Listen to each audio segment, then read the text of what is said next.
I think that one of the most important things that we have to do when we begin our journey of really going in depth in understanding homeopathy and classical homeopathy is understanding mind rubrics.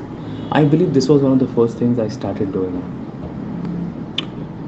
The idea would be first to take one rubric, let's say abrupt, and then understand the word origin of it. Let's say in Kent Repertory, look at it from Oxford Dictionary, what it exactly means.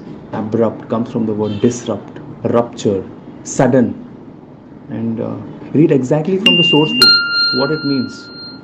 What does this exactly mean in the source book? Abrupt has two remedies in the rubric. There is a natramur and tarantula.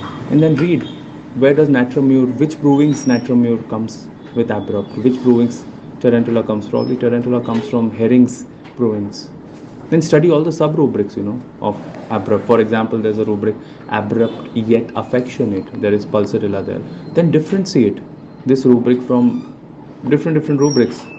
You can say like abrupt, violent, sudden, rude, impetuous. Differentiate them. This is like a cross reference, and then compare and contrast every remedy there. This is the beauty of understanding.